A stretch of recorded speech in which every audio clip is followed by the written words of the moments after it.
কে যে রূপে ধরে ওগো তাই থেকে বললেন আজ রূপের পানির উদয় হয়েছে। মা তো বলেছিল আমার কোনো দোষ নেই মা, আমার কথা নেবে না। তখন মা তো বলেছে, কথাই বলে নারী জাতি কার একটু রূপগুণ ভালো দেখেছে একবারে সোনার মানুষ হয়েছে। এই আগে মাধবের খাওয়া তারপরে পার, কারণ আমি দিনহীনী কাঙালে দিন দরিদ্র পাটনি সারাদিন পরে দুটো খেতে বসাচ্ছি, এমন সময় ওপার থেকে কে মধুমাখা কণ্ঠে মাধব মাধব বলে ডাকছে, আরে ঘরের গিন্ন জ্বালাতে শুরু করেছে। আমি বুঝতে পারছি না কি করব, তবে দুটো সেবা করা হলো না। তবু বলছে দেখো ওগো আমি সত্যি কথা বলছি, তুমি যতই আমাকে আঘাত দাও না কেন, শোনো এমন রূপের মানুষ আমি দেখি নাই রে, আজ যতই দেখি ততই রূপের মানুষ কখনো দেখি। কি সুন্দর অপরূপ রূপের মাধুরী নয়নে ফিরাতে না পারি, কি সুন্দর অপরূপ। তখন মাধব বলেছে তাই তো দেখি তোর কেমন রূপের মানুষ। আমার ভোকো কলকাতা দেখি, কলকাতায় আগুন সেজে তামাক দিয়ে আগুন সেজে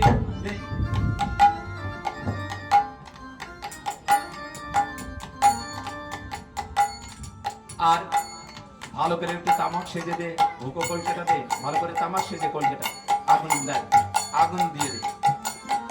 এবার মাধব কি করলেন, এবার এক দৃষ্টে মাধব পাটনিয়া পূর্ব পারে যায়, এক দৃষ্ট মাধব পূর্ব পারে যায়, আরে পূর্ব পারে যেন আদি রূপের খনির হইল উদয়, পূর্ব পারে রূপের খনি হইল উদয়, যেন রূপের খনির উদয় হলো, রূপের খনি উদয় হলো, মরি মরি প্রাণে যেন রূপের খনির উদয় হলো। মরি থাকে রূপের খনি উদয় হলো। ওরে জন্মবতী আমি ওই রূপের নাই, আমি রূপের খনির উদয় হলো,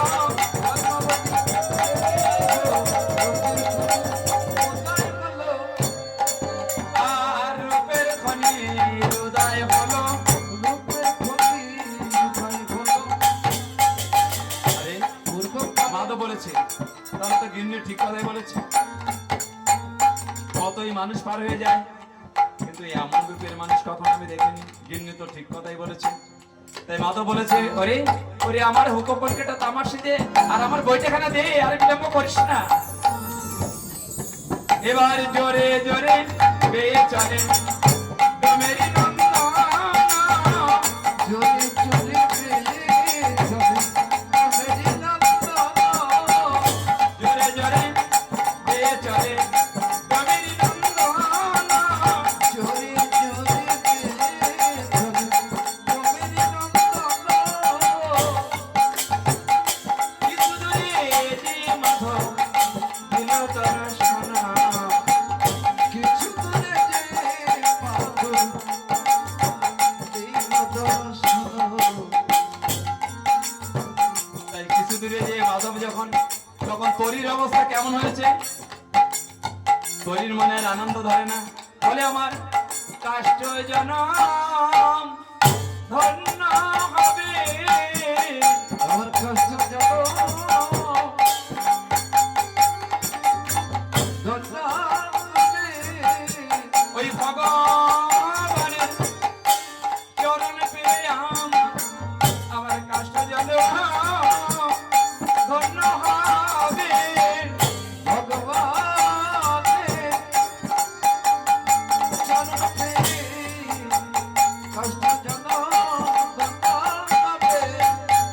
আমার কাষ্ট জনম ধন্য হবে। আমার কষ্ট যেন ধন্য হবে। তাই তরির মনে আর আনন্দ ধরে না।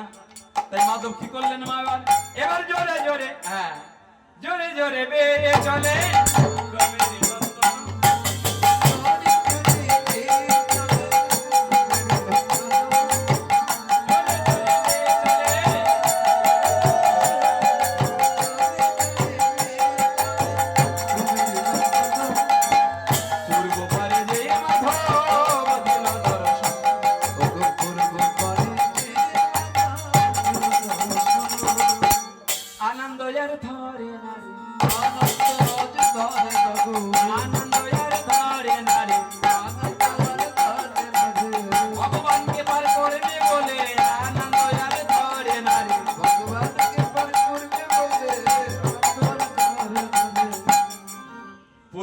যেই মাত্র মাধবের তরিখানা কুলে ভিড়তে না ভিড়তেই লক্ষ্য পড়ে যায়, আমাদেরকে লক্ষ্য করবেন মা, লক্ষ্য পড়ে যায় একবার ঠিক বিশ্বমিত্র মনে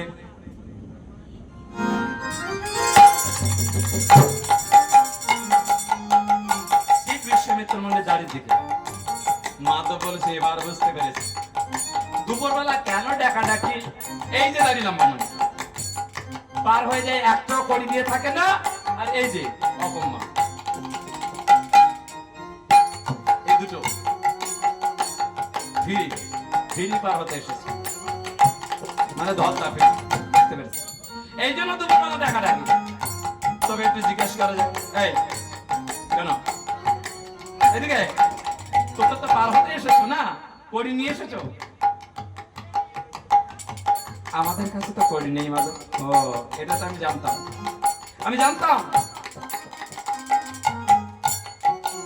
এই যে মনে পার হয়ে যায়, একটা কড়ি দিয়ে থাকে না, আর আমি জানি যে তোমরা দুজনে না দেওয়া ফিরি ফিরি পার হতে এসেছো, কিন্তু ফিরি তো আমি পার করতে পারবো না। আমার ঘাটে পার হতে হলে একটা নিয়ম আছে, নিয়মটা তো মানতে হবে না। তো ভগবান হেসে হেসে বললেন কি নিয়ম আছে মাধব তোর ঘাটে?